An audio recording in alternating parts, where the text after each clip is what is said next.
Have you ever looked at a painting and wondered who the person pictured was?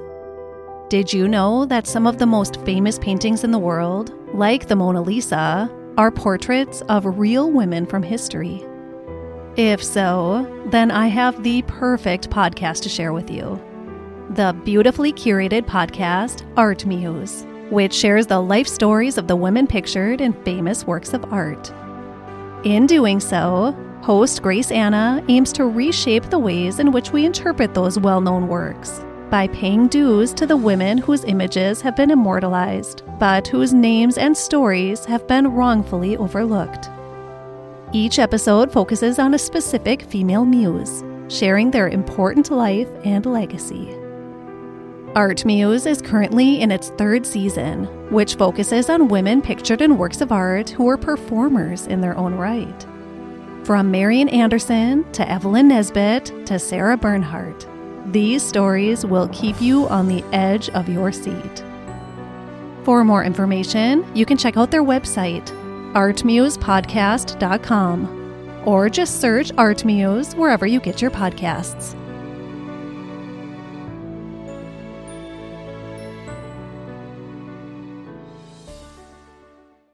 The question isn't whether the world is changing.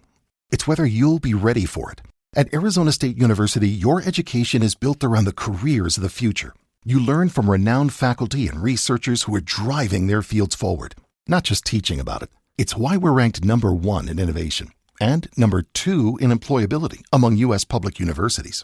Future-proof your career. Explore more than 350 programs at asuonline.asu.edu. That's a degree better. Most people don't realize how much their personal information is being bought and sold every day. Data brokers are making billions pulling details about you from public records and the internet, and then packaging and selling it, usually without your consent. That's how your information lands in the hands of scammers, spammers, even stalkers. It's why you get endless robocalls and why ads seem to follow you everywhere. That's where Aura comes in. Aura actively removes your data from broker sites and keeps it off. They also instantly alert you if your information shows up in a breach or on the dark web. But Aura goes beyond data protection. With one app, you get a VPN, antivirus, password manager, spam call protection, dark web monitoring, and even up to $5 million in identity theft insurance, all backed by 24/7 US-based fraud support. Other companies might sell just credit monitoring or just a VPN. Aura gives you all of it, together, at the same price competitors charge for just one service. Start your free trial today at aura.com/remove. Protect yourself now at aura.com/remove.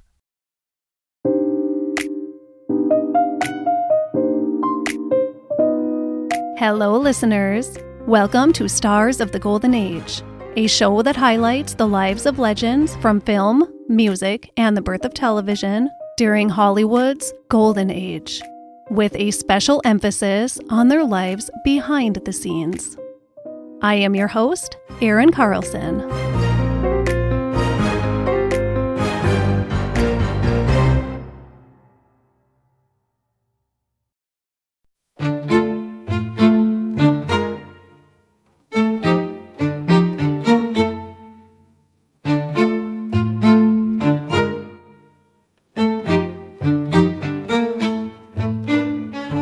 Today, we will be talking about the man who famously brought the character of Sherlock Holmes to life on the screen, Mr. Basil Rathbone.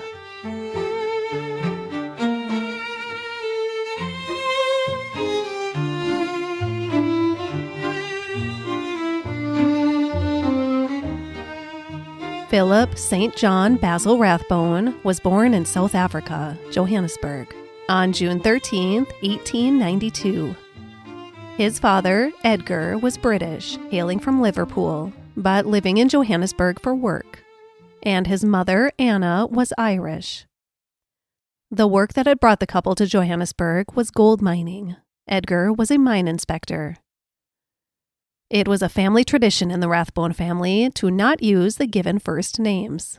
So, Philip St. John Basil Rathbone became Basil as soon as he was born. He was the first child for the couple. Basil Rathbone's life turned adventurous at a very young age when the family was forced to make an escape after the South African Boers accused Edgar of being a British spy. Basil was 3 years old and another baby had just been born, and the four of them snuck onto a freight train to make their grand escape. Here is Basil Rathbone's later recounting of the daring adventure. Quote, "At one end of the car there was a small wooden seat. There my mother sat with her 2 children in her arms, while underneath it crouched my father, well hidden by the voluminous folds of my mother's skirt. Intermittently could be heard the sounds of voices and the coupling and uncoupling of cars as the freight train was made up. Every start held the promise that we were on our way, and the hope that my father could take a brief respite from the cramped hiding place." End quote. They traveled this way for hundreds of miles. The adventure continued when first Anna and then the 2 small children became very sick with typhoid fever and were forced to leave the train and admitted to a hospital in Durban, where they were forced to stay for several weeks as they healed. But they were out of immediate danger, from the Boers at least. Their health was a whole other danger. Once Anna and the children recovered, which thank goodness they all did, the family was finally able to make the rest of their journey back to England. And that was surrounded by tragedy and adventure too. While Anna had been deliriously ill with typhoid fever, she had a horrific dream about the ship that they were booked for passage on back to England. According to Basil's memoir, his mother dreamed that the very ship they were to travel on was caught in a terrible storm and sunk. She recounted the nightmare to Edgar and begged him to change their tickets. He was obviously eager to get out of the country, but his wife was persistent. So he booked passage on a different ship a week later. And it's a good thing he did, because Anna's premonition came true. That first ship did sink, and everyone aboard died. The family settled in London, and Basil became very inspired by an older cousin named Frank Benson, who was a highly respected actor and the founder of his own theater company. This was young Basil's idol. After they had returned to London, Edgar and Anna had welcomed a 3rd child, another son, and the 3 children lived a warm and happy childhood. Basil was tall and naturally athletic, excelling at cricket and football in school. He spent his high school years about 140 miles from home at Repton School in Derbyshire, and he would only be home living with his family during the summers. Repton was known as an athletic-centered school, and Basil did really well in athletics there. But what he really wanted to be doing was theater, something he kept a very guarded secret from his cricket and football buddies. He had a reputation to uphold at school. When Basil graduated at 17 years old in 1909, he felt as though he was finally free to follow his true passion of acting. But Repton had been an expensive school, and his parents weren't really in the position to easily pay for such expensive tuition. So they felt that he owed them a more practical and higher regarded career path than what the theater could provide him. That was a risky path to take, they thought, even with his cousin's influence and connections. So Basil reluctantly took on a job at his grandfather's company, the Globe Insurance Company. All his father asked is that he work there for 1 year, and then he could do as he pleased with his life. Edgar hoped that in that 1 year, his son would see the professional potential that working at the family company could provide him. Edgar's hopes were deflated after that year because Basil eagerly walked away from that company and directly toward his dreams. In April of 1911, 18-year-old Basil Rathbone won his first professional acting part, a role in his cousin Frank Benson's company's production of The Taming of the Shrew. He did so well that he was invited to join the company's Shakespearean tour to the United States the following year. Through Basil Rathbone's budding career in the theater, he also found love. He met actress Marian Foreman when he was 21 years old. She was 26. when they were cast opposite one another in a production. They got married on October 3rd, 1914. In their wedding announcement, Basil was listed as, quote, bachelor professional actor, while Marion was listed as, quote, spinster on profession. Basil and Marion were almost instantly expecting a baby, and they welcomed their baby boy, Rodion, almost exactly 9 months after getting married. The future was looking very bright for Basil. He had by then made it to the theaters of London's West End. He was happily married, and he was the proud father of a little boy. But outside of his happy little bubble, war loomed, and with it loomed the moral pressures to enlist. He, of course, did not want to, but he felt he had to. So, on March 30th, 1916, he put his acting career on hold, kissed his wife and infant son goodbye, and set off to war. War was, of course, horrific, but Basil was a born leader and walked away a war hero and recipient of the Military Cross. He also walked away with terrible nightmares of the horrors of war. Similar to his mother's premonition of the passenger ship sinking years earlier, Basil Rathbone claimed to have clairvoyant and psychic abilities. This was emotionally exhausting for him because the visions he had were almost always bad ones, almost always of impending death. One such premonition came to him in his sleep towards the end of the war, and the person who died in that dream was his beloved brother John. Here is what Basil Rathbone said of it. Quote, a few weeks later, at 1 o'clock on June 4th, 1918, I was sitting in my dugout on the front line. Suddenly, I thought of John, and for some inexplicable reason, I wanted to cry. And I did.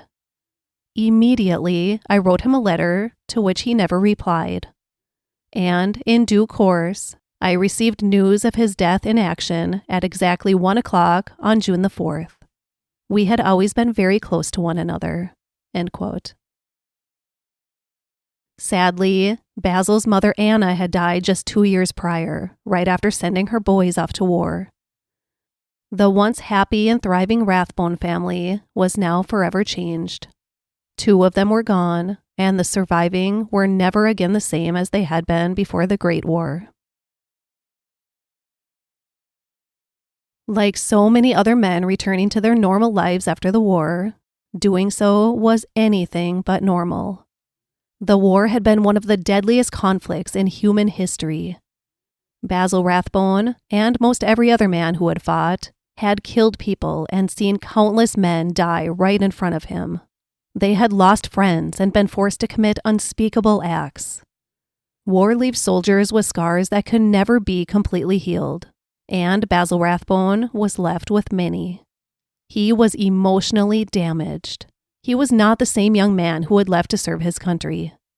Yet he and all of the other men who were suffering from horrible post-traumatic stress disorder, before that was a diagnosis, of course, were expected to return home and hop right back into their lives and duties that they had before they left. But Basil's love for life was gone. His natural enthusiasm was gone. His ambitions were gone. And his ability to be the husband and father his awaiting wife wanted him to be was also gone. Less than a year after returning home from the war, Basil and Marion separated. He moved out, but Marion held on to hope that the marriage could be salvaged. But as 27-year-old Basil Rathbone worked to reestablish his acting career, while playing Romeo in a production of Romeo and Juliet, he fell hopelessly in love with his Juliet, a 19-year-old actress named Joyce Carey. The romance only lasted about 6 months, but another serious romance quickly followed, both signaling the definite end of his marriage to Marion. Basil Rathbone hadn't been able to pop right back in where he had left his career before the war, but it didn't take him long to be flying high again as a respected and beloved theater actor. He was mingling in all the right circles with all the right people, and the future was once again looking bright. Motion pictures were gaining steam fast, and although devoted to the stage, Basil Rathbone decided to give this marvel a shot. His film debut was in a 1921 British silent film called Innocent. He did a couple of films in 1921, and then at the end of that year, he stepped his feet back onto the stage, where they felt most effective and accomplished. But not in London's West End. He was heading for the Empire Theatre on Broadway in New York City to perform in the Tsarina. Basil Rathbone had fallen in love with the U.S. when he first visited as a young, fresh actor, and he was so happy to be back.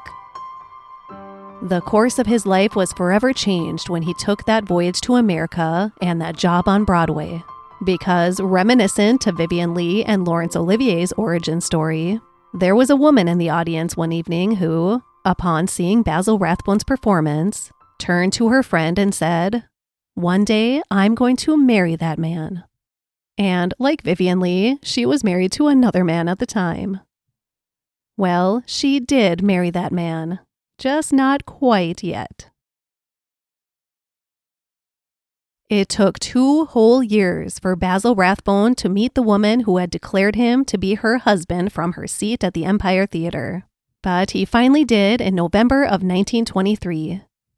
The woman was Ouida Bergère, and she was a New York City socialite, a very prominent figure in New York's high society. But she was much more than that. She was a former actress who had turned to writing, starting first in newspaper and magazine publications, and moving on to screenwriting. At the time Basil Rathbone met her in 1923, Ouida was one of silent film's most prominent screenwriters. As such, she was rolling in 3 times the pay that Basil was as an actor, and he was making pretty good money. Basil fell instantly in love. He was a hopeless romantic and a repeat victim of love at first sight. But it was different with Ouida. She was electric. There was the little problem of him still being legally married, and that estranged wife being far, far away in another country. If he wanted to marry Ouida Bergère, he would have to officially close the door on his former life, and she on hers. She was still legally married to her 3rd husband.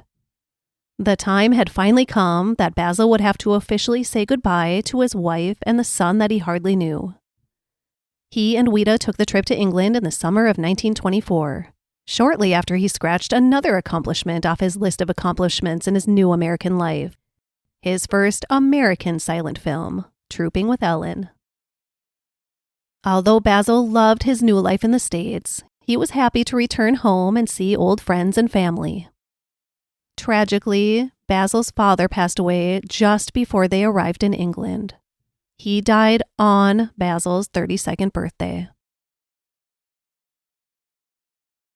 34-year-old Basil Rathbone and 39-year-old Ouida Bergère were finally able to say I do on April 18, 1926. The very next day, Basil reported to work for his next motion picture, the one that would become his last silent film, The Great Deception.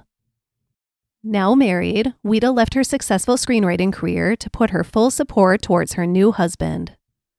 Basil continued his successful stage work, and then in early 1929, he was lured into the MGM family and signed to a contract. His first talking film was 1929's The Last of Mrs. Cheney with Norma Shearer for MGM, and it was a great success. It was Basil Rathbone's first talking picture, and only MGM's second. While many silent film stars had not been accepted into this world of talkies, Basil Rathbone's voice was perfect and joyfully embraced. And with that, his film career began to soar. Goodbye, New York. Hello, Hollywood. With film after film planned for him at MGM on the West Coast, Basil and Ouida made their grand move westward, first planting their roots on Crescent Drive in Beverly Hills. Ouida immediately embraced their new life in Hollywood and instantly settled herself into Hollywood society. Entertaining and mingling with the best of the best was what she was made for. During breaks between films, when the timing allowed, Basil would return to Broadway for productions. He always wanted to keep his heart connected to the stage. Things were going great in Hollywood. There wasn't much time to return to New York because Basil Rathbone turned out movie after movie. But in May of 1932, he was growing a bit restless. He felt as though he was losing the passion he felt for his beloved acting. He was an artist, and he felt he couldn't practice that art in the factory that was Hollywood movie making. He was just a component of the finely oiled machine, conducting take after take until the desired product was achieved. He missed the continuity of telling a story. In movies, it's just little fragments of a story, often out of order, that are spliced together in the end for the audience. This didn't fuel his passion. He was increasingly running low on time to do stage work on Broadway, and he just felt he needed a little break from the hustle and bustle of Hollywood. And he was a bit homesick for England. So, in May of 1932, Basil and Ouida packed up and made the long journey to England, with plans to stay a while, hopefully do a project on London's West End, and maybe try to squeeze in a British film or two. But when they arrived in London, Basil felt a little disappointed in his reception. He thought, after his great successes on Broadway and Hollywood in the US, he would be met with celebration. But that didn't really happen. Maybe they felt betrayed by his leaving in the first place. He wasn't sure. But he set off to conquer his goals just the same. And he did do a couple of British films while there, Loyalties and After the Ball. Also during this visit, Basil reunited with his son, the son he had barely seen since he left for the Great War when Rodion was only 9 months old. Rodion was now almost a man himself at 17, and although they wrote regularly, they were physical strangers, father and son. Basil Rathbone was eager to return to the stage, but as it turned out, it would be the American stage he would be gracing again. His trip to England was cut short when he was approached by the First Lady of the theater herself, Catherine Cornell, to play the leads in a U.S. 3-play tour production of Romeo and Juliet, The Barretts of Wimpole Street, and Candida. And so began his next adventure, back on his beloved stage, on a 7-month, 86-city American tour. Sold-out show after sold-out show. After fueling his passion on the stage, Basil was ready to return to Hollywood. It was, after all, really good money.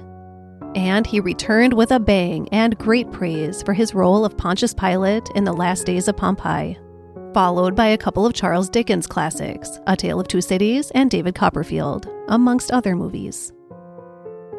He actually turned down the role of Murdstone in David Copperfield 5 times, because as he said, you can't play a man who is poison to you. But David O. Selznick and George Cukor pleaded with him so badly that he gave in. He regretted it the moment he was forced to hit child actor Freddie Bartholomew over and over, take after take. It was so difficult for him to do, which I hope it would be for anyone, with the boy crying in pain. Oh, 1935, they were often pretty brutal back then. And they turned them out quickly back then, too. Basil Rathbone is credited with a whopping 7 movies in 1935 alone, including Captain Blood with Errol Flynn and Anna Karenina with Greta Garbo. The following year brought Basil Rathbone his first Academy Award nomination for his work in the film rendition of one of his very favorite stories to play out for audiences, Romeo and Juliet. For the first time, though, he was not Romeo. Leslie Howard was, alongside Norma Shearer as his Juliet. Basil Rathbone played the supporting character of Tybalt. Sadly, Norma Shearer's husband and Romeo and Juliet producer and overall MGM king of productions, Irving Thalberg, died just after they finished filming Romeo and Juliet. A huge loss for Hollywood. Basil Rathbone got a chance to get to know his son a little more in 1937 when, freshly graduated from Cambridge, Rodion decided to take a long visit to California to stay with his father for a while. The visit was good for the father-son relationship, at first at least. And it was good for Rodian's love life because he met what would become his wife, a hopeful actress named Carolyn Fisher. As you did in that day, they were almost instantly engaged, and Ouida immediately started planning a grand wedding for them at their home. They, by this time, had moved to a mansion on Bellagio Road in Bel Air, which still stands today at a massive 7,800 square feet. Rodian and Carolyn would have been happy with just a small wedding with family, or even a courthouse wedding. But if Ouida loved one thing, it was throwing a party. She loved throwing grand, lavish, and expensive parties. She planned a grand event in the Rathbones' garden, even filling the swimming pool with orchids, and inviting every top Hollywood star that she had in her address book. It soon became apparent that this was Ouida's wedding, not the actual bride and groom's. It became such a star-studded spectacle that A-list guest Gary Cooper snapped at a photographer taking his picture at the wedding. "Why are you photographing me? I'm not the groom."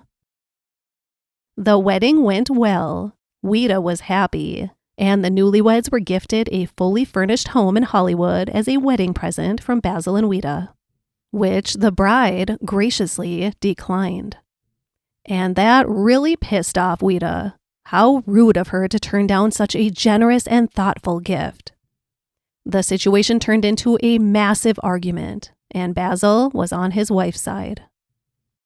In the end, Rodian and Carolyn left Hollywood and settled in Chicago, and the father-son relationship was never mended. There had been so much promise shown for their relationship to finally flourish, but it seems Ouida had reacted in such an ugly manner over the wedding and the gift, and her perceived ungratefulness of the bride and groom, that promise was killed. Instead, the relationship was severed, and Basil Rathbone would only see his son one more time during his life, 20 years after the wedding.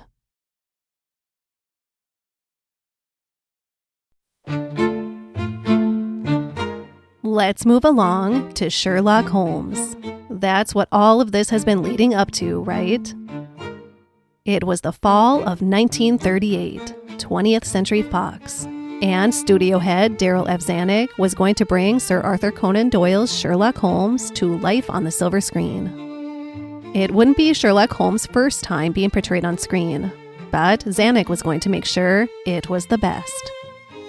It was immediately decided that Basil Rathbone had to be their Sherlock Holmes, and fellow British actor Nigel Bruce had to be his Watson. Then sets were quickly planned and created on the Fox backlot to portray Dartmoor.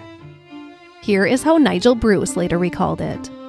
Quote, "The entire soundstage was surrounded by a circular screen of canvas on which was painted a very lifelike picture of Dartmoor. The center of the stage was filled with large boulders made of plaster of Paris. Here and there a bridge was seen, and several caves were visible. Running through the boggy marsh-like ground were several small streams. For 8 weeks we worked in this set, and the atmosphere was most unpleasant as the fog which was necessary to the story was made up by artificial methods and freshly pumped into the stage after every shot. The effect reached, however, was eerie and foreboding, and the picture turned out to be an excellent one." End quote. The Hound of Baskervilles, 20th Century Fox's introduction of Sherlock Holmes, played by the man who seemed to be born to play it, Basil Rathbone, premiered on March 31st, 1939, to instant acclaim. Basil Rathbone now was Sherlock Holmes, whether he liked it or not. And what he thought was going to be just another role in just another film, to his surprise, turned into a series of many films.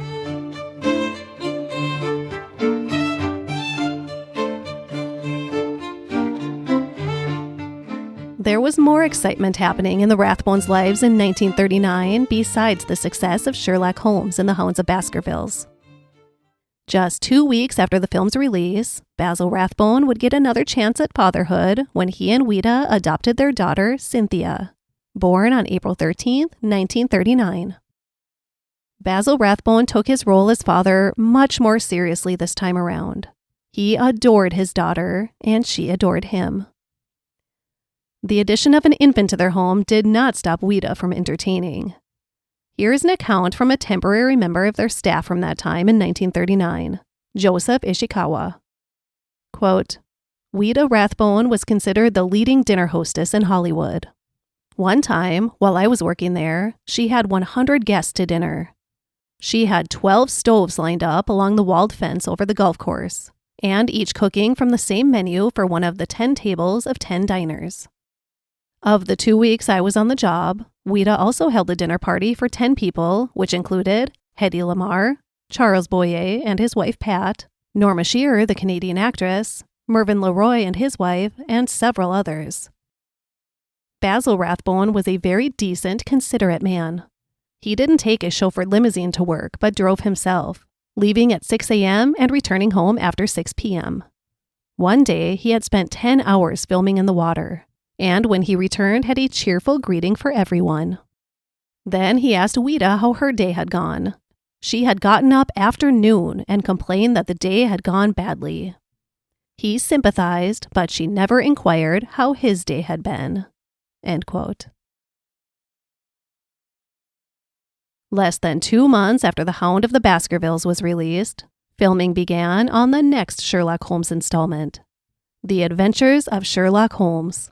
Gotta keep them coming while the audience is engaged and excited. And after that one, execs at 20th Century Fox decided they would lie Sherlock Holmes to rest there. As the Second World War revved up in Europe, Basil Rathbone again wanted to serve his home country of England. But when he tried, he was respectfully turned down. At 47 years old, he was too old. So he decided he would do what he could from his adopted home country of the United States. First by spearheading big fundraising campaigns. But one big way many stars were helping was through radio. Basil had already done quite a bit of radio work throughout the 1930s, from variety shows to radio dramas to panel shows. Along with war-related broadcasts as the calendar turned to the 1940s, Rathbone also reprised his most famous character of Sherlock Holmes on the radio. He and his sidekick, Nigel Bruce as Dr. Watson, recorded The Adventures of Sherlock Holmes for NBC. And their adventures kept eager audiences entertained for 24 weeks. So entertained that they returned for 4 more seasons. Basil Rathbone was also still putting out movies. He was a beloved presence of both the screen and radio waves. And with the popularity of Sherlock Holmes hanging on through the radio, another Hollywood studio decided to ride the success of it starting in 1942. If Fox didn't want Sherlock Holmes, Universal was happy to take it over. Through Universal Studios, 12 more Sherlock Holmes movies were made featuring Basil Rathbone and Nigel Bruce. And they were made back-to-back in quick succession. And this was helped extremely by a little secret Basil shared later on. None of the Sherlock Holmes movies done at Universal ever took longer than 17 days to complete. They were easy to turn out, and the cast and crew got along so well they were like family. It was easy money, but it came at a huge price for Basil Rathbone. Along the way, he realized he had become Sherlock Holmes in the public's eye, and he grew to really resent that. Everywhere he went, every interview he gave, Sherlock Holmes was always the center of conversation. He had lost his creative spark while devoting himself to Sherlock Holmes, and he really wanted to get it back. So, in 1946, he announced that the latest film of the series, Dressed to Kill, would be the last one to feature him as Sherlock Holmes, which meant the franchise was over. There could be no more Sherlock Holmes adventures without Basil Rathbone, because Basil Rathbone was Sherlock Holmes. And his decision to walk away put a huge strain on his personal friendship with Nigel Bruce, who played Watson in all of the films. Bruce did not want it to end. He wanted to keep riding the success of Sherlock Holmes as long as possible. Their friendship was eventually able to be mended, but it took a bit. Not only did Basil Rathbone want out of the character, he wanted out of Hollywood. It was time to head back to New York and get his feet on the stage again. Fueled with excitement for the next chapter in his career, a chapter back in the theater where he felt he belonged, Basil Rathbone quickly realized that he was now followed by a huge cloud over his head. He had been typecast by the famous character he brought to life for so long on the silver screen and through radio waves. He was a victim of the curse of Sherlock Holmes, and theater producers, he soon discovered, were weary about casting him because of it. But after a long year of worrying about his professional future, an offer did come in, and it ended up being exactly what he needed.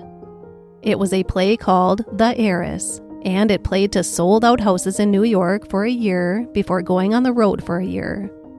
It ran for a total of 410 performances, and earned Basil Rathbone a Tony Award for lead actor. Alongside his return to the stage, he also returned to radio in the radio drama The Tales of Fatima for CBS, which he did for a 44-week run. Basil had been worried about the huge gamble he took leaving Sherlock Holmes and his Hollywood film career behind, but it seemed the gamble was paying off. But after wrapping up the 2 years with The Heiress, that promise seemed to dwindle again. The theater roles just weren't coming in. Basil did the rounds on all the popular television variety shows of the day, and he never gave up hope for a renewed popularity on the stage with good roles that fueled his artistic soul.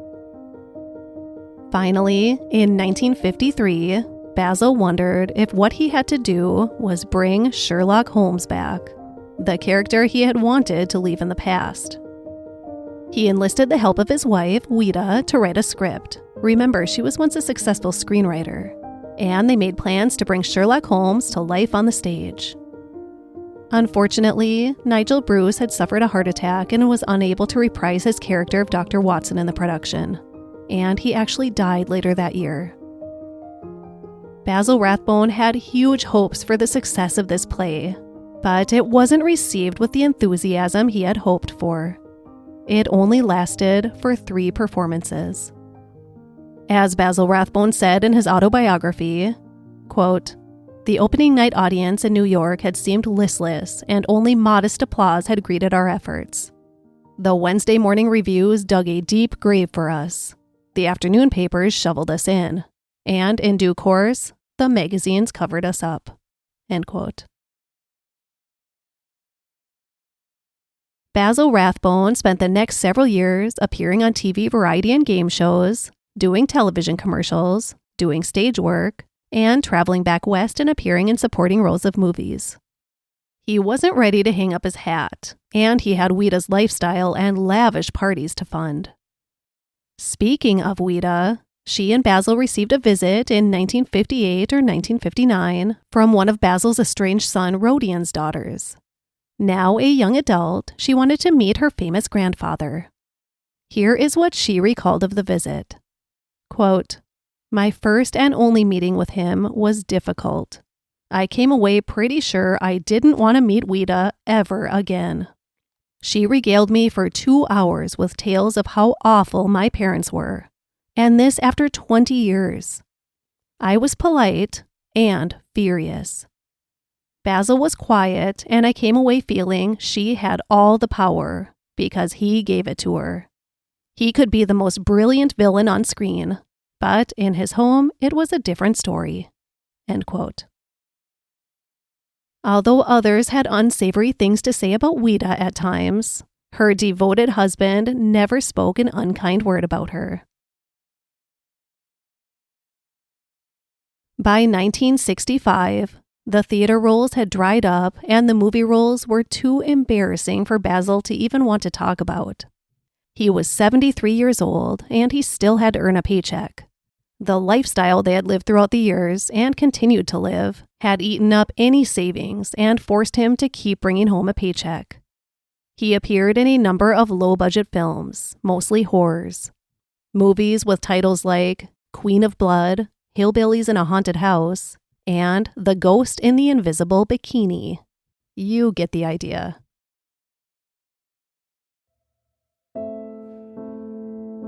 Basil Rathbone literally worked himself to death. On July 21st, 1967, at the age of 75, Basil Rathbone suffered a heart attack and died at his New York home. His daughter Cynthia is the one who found him. Tragically, Cynthia herself passed away just 2 years later at only 30 years old.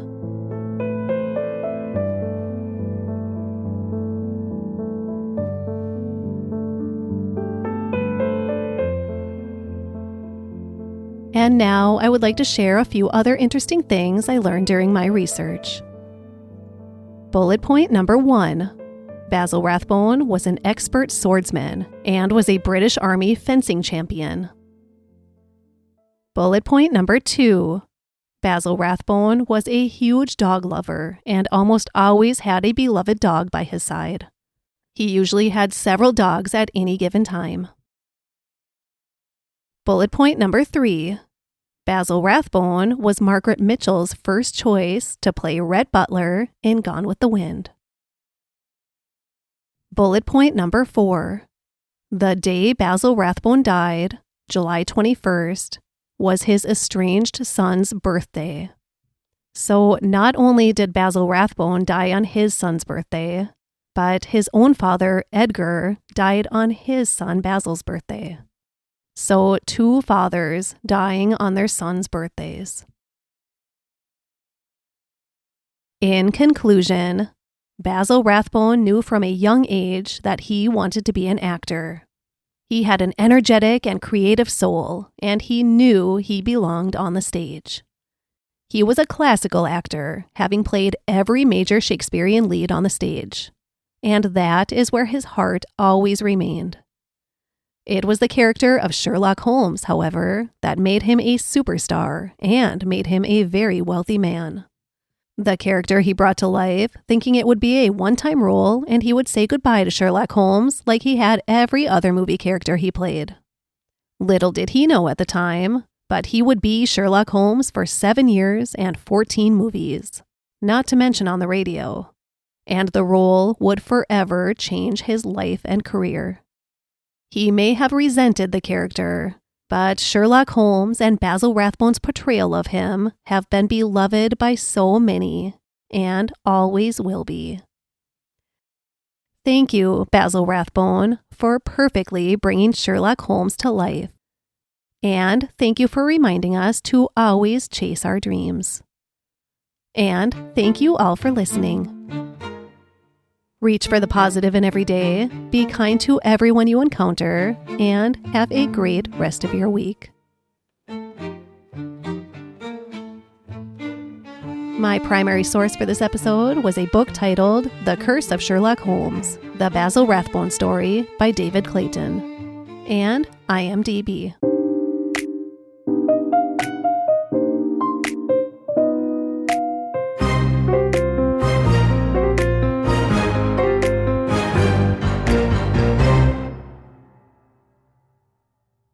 Most people don't realize how much their personal information is being bought and sold every day. Data brokers are making billions, pulling details about you from public records and the internet, and then packaging and selling it, usually without your consent. That's how your information lands in the hands of scammers, spammers, even stalkers. It's why you get endless robocalls and why ads seem to follow you everywhere. That's where Aura comes in. Aura actively removes your data from broker sites and keeps it off. They also instantly alert you if your information shows up in a breach or on the dark web. But Aura goes beyond data protection.